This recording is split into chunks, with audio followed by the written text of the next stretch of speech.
జై శ్రీరామ్. అందరికీ నమస్కారం. వెల్కమ్ టు న్యూస్ అఖండ. నేను మీ కస్తూరి శ్రీధర్. మిత్రులారా, మీకందరికి కూడా పశ్చిమ బెంగాల్కు సంబంధించినటువంటి మరొక ఇంపార్టెంట్ అప్డేట్ అయితే తీసుకువచ్చిన.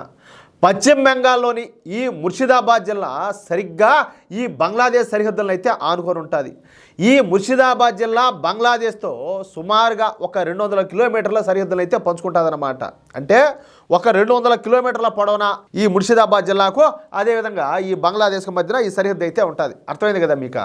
ఇక ఈ ముర్షిదాబాద్ విషయానికి వస్తే మామూలుగానే ఇక్కడ ముస్లింల జనాభా చాలా ఎక్కువగా ఉంటుంది. దానికి తోడు ఈ బంగ్లాదేశ్ మియా ముస్లిం తోడవడంతో ఈ ముర్షిదాబాద్లో ముస్లింల ఆధిపత్యం అమాంతం పెరిగిపోయింది. అయితే ఈ ముర్షిదాబాద్లో ఉన్నటువంటి హిందువులు ఎక్కువగా వ్యాపారాలు చేసుకుంటా, ఉద్యోగాలు చేసుకొని బ్రతుకుతూ ఉంటారు. సహజంగా మన హిందువులు ఎవరి జోలికి కూడా పోరు, అంతేనా కదా? ఏడున్నా కూడా వాళ్ళ బతికేందో, వాళ్ళ సంపాదన ఏందో, వాళ్ళ స్వార్థం ఏందో, వాళ్ళ కత్తి ఏందో, అంతే వాళ్ళ బతికేదో వాళ్ళు బతుకుతూ ఉంటారు. కానీ ఈ జిహాదీలు మాత్రం ప్రశాంతంగా బ్రతుకుతున్నటువంటి మన హిందువులపైన ఈర్ష్యను పెంచుకున్నారు.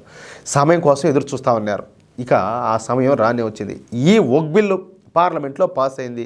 పాస్ అయిన తర్వాత ఈ వక్ఫ్ బోర్డు బిల్లు పైన రాష్ట్రపతి ద్రౌపది ముర్ము గారు సంతకం కూడా చేశారు. దీంతో ఈ వక్ఫ్ బిల్లు వక్ఫ్ చట్టంగా మారిపోయింది. మొన్న ఈ 9వ తారీఖు నుంచి ఈ జాంబీగాళ్ళు రోడ్ల మీద అంతా కూడా వచ్చి ఇక అల్లరి చేయడం ప్రారంభించారు. ఈ హిందువుల షాపులు, హిందువుల ఆస్తులు, హిందువుల వాహనాలుగా టార్గెట్గా పెట్టుకొని ఈ జాంబీగాళ్ళంతా కూడా రెచ్చిపోయినారు. హిందువుల ఆస్తులు కనపడితే చాలు ధ్వంసం చేయడమో లేక తగలబెట్టడమో చేస్తున్నారు. ఇకపోతే ఈ అల్లర్లు కేవలం ఒక ముర్షిదాబాద్కు మాత్రమే పరిమితం కాల. ఇటుపోతే మాల్దా జిల్లా, అదేవిధంగా ఈ సౌత్ 24 పరగణాలు, అలాగే హూగ్లీ జిల్లాల్లో కూడా ఈ అల్లర్లు అయితే కొనసాగుతున్నాయి. ఇకపోతే ఈ అల్లర్లలో నిన్న 3 హిందువులు కూడా ప్రాణాలు కోల్పోయినారు. ఎంత బాధాకరమయ్యా, ఎంత దారుణం చూడండి. ఈ జాంబీగాళ్ళు మన హిందువులైనటువంటి హోగి బందాసు, అదేవిధంగా చందన్ దాసులతో పాటు మరొక మహిళను కూడా దారుణంగా హత్య చేశారు. వీళ్ళ శరీరం నిండా కూడా కత్తిపోట్లే ఉన్నాయంట. అత్యంత దారుణంగా ఈ 3 హత్యలు కూడా జరిగినాయి. అందుకు కారణం ఈ 3 కేవలం హిందువులు కావడమే. అర్థమవుతుందా? ఇకపోతే ఈ అల్లర్లలో వందలాది మంది హిందువులు గాయపడినారు. ఇంత జరుగుతూ ఉన్నా కూడా పశ్చిమ బెంగాల్ ప్రభుత్వం కనీసం ఈ ఆందోళనకారులపైన ఎటువంటి చర్యలు కూడా తీసుకోవడం లే. పైకి మాత్రం ఒక 110 మందిని అరెస్ట్ చేశామని చెప్తా ఉన్నప్పటికీ కూడా వాళ్ళంతా కూడా అసలు దోషులే కాదని సాధారణ ప్రజలను తీసుకొచ్చి ఇట్లా అరెస్ట్ చేసినట్టు చూపిస్తున్నారని చెప్పేసి మన పశ్చిమ బెంగాల్ భారతీయ జనతా పార్టీ చీఫ్ అయినటువంటి సువేందర్ అధికారి గారు అసలు నిజాన్ని అయితే వెలుగులోకి తీసుకొచ్చాడు. పరిస్థితులన్నీ కూడా ఈ విధంగా ఉంటే ఈ తృణమూల కాంగ్రెస్ ఎంపీ అయినటువంటి సాగరికా ఘోష్ ఈవిడ గారు మాట్లాడతా అసలు ఈ అల్లర్లకు కారణం వచ్చేసి కాషాయ గుండాలంట. ఇది అన్నం తినిందో లేకపోతే అశుద్ధం తినిందో, ఇది ఆడపుట్టకి ఎట్ట పుట్టిందో నాకైతే అర్థం కావడంలే. అసలు దాని నోటికి ఆ మాట ఎట్టొచ్చిందో. సరే, ఏం జరుగుతుంది అనేది మీకు, నాకు, మనకందరికి కూడా క్లారిటీ ఉండాలి. అవునా కదా? మనకు ఒకవేళ కష్టం వచ్చినా, నష్టం వచ్చినా, అది ఏ వచ్చినా కూడా మనం దాన్ని తేలిగ్గా తీసుకుంటాం. ఏముండదు మనకి, ఎందుకంటే ఆల్రెడీ మనం అన్నిటికీ ప్రిపేర్ అయిపోయినాం. కానీ వాళ్ళు అట్టగాదే వాళ్ళు మోసం చేసుకుంటున్నారు. వాళ్ళ స్వార్థం కోసం, వాళ్ళ అధికార కాంక్ష కోసం వాళ్ళు మోసం చేసుకుంటారు. ఇటువంటి దారుణమైనటువంటి దరిద్రులకు అందరం కూడా సపోర్ట్ చేస్తున్నారు. రేపేం జరుగుతుంది? వాళ్ళ చేతల్లోనే వీళ్ళు కుక్క సాగు చచ్చే రోజు వస్తుంది. అప్పుడు వీళ్ళకి అనిపిస్తుంది ఇలాంటి వాళ్ళక మేము ఇన్ని రోజులు కూడా సపోర్ట్ చేసిందని చెప్పేసి.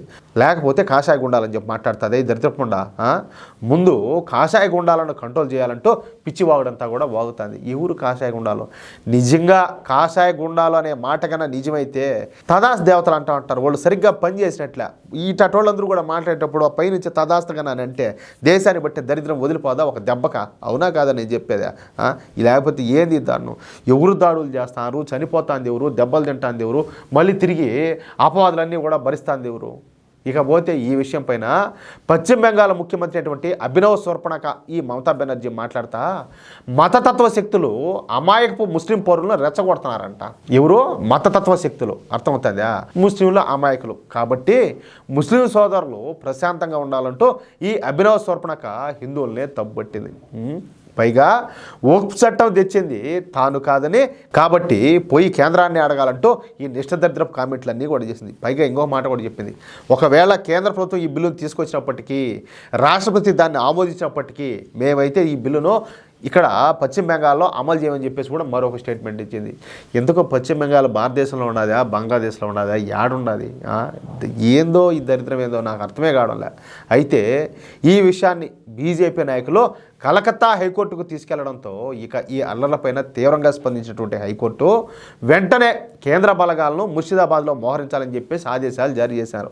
ఇకపైన ఎంత మాత్రం కూడా ఆలస్యం చేసినా ఎక్కువ మంది ప్రాణాలు కోల్పోయే అవకాశం ఉండదని చెప్పి, కాబట్టి ఇమ్మీడియట్గా కేంద్ర బలగాలను పశ్చిమ బెంగాల్లో మోహరించాలని చెప్పేసి హైకోర్టు అయితే ఆదేశాలు జారీ చేసింది.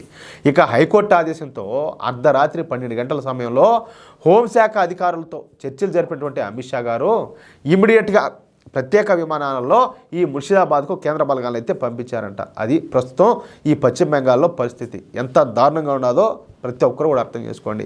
ఈ జాంబిగాళ్ళ జనాభా ఎక్కడ ఎక్కువగా ఉంటుందో పరిస్థితులు అక్కడ అదే విధంగా కాలబడి ఉన్నాయి. చాలా దారుణంగా ఉన్నది. మనోళ్ళేమో ఎంత చెప్పినా కూడా అర్థం కాదు, వీళ్ళ కళ్ళకు మనమేమో ఏరుపుష్పాల్లాగా కనపడతాం. ఎట్టున్నది కాలం, జరగని ఏం జరుగుతుందో తెలుసుకుంటే పోతారు, భవిష్యత్తు ఉంటుంది. లేదంటే అంతే కాలగర్భంలో కలిసిపోవడం, ఇంతకుమించి ఇంక చెప్పేదే ఉండదు. చెప్పి నాకే మనసంతా కూడా బాధతో కుమిలిపోతుంది. అట్టున్నది నా పరిస్థితి. మిత్రులారా, ఈ న్యూస్ నలుగురికి తెలియాలా, నలుగురు తెలుసుకోవాల్సిన అవసరం ఉండదని చెప్పి మీకు అనిపిస్తే ఈ న్యూస్ నలుగురికి షేర్ చేయండి. అలాగే ప్రతి ఒక్కరూ కూడా బాధ్యత కలిగినటువంటి ఒక హిందువుగా, ఒక భారతీయుడిగా మీ యొక్క అమూల్యమైన అభిప్రాయాలను తప్పనిసరిగా కామెంట్ రూపంలో తెలియజేయండి. ఇంకొక విషయం ఏంటంటే, ఇంతవరకు మీరు కనుక మన ఛానల్ సబ్స్క్రైబ్ చేసుకున్నట్లయితే ప్రతి ఒక్కరు కూడా మన ఛానల్ సబ్స్క్రైబ్ చేసుకుని సపోర్ట్ చేయండి ప్లీజ్. జై శ్రీరామ్.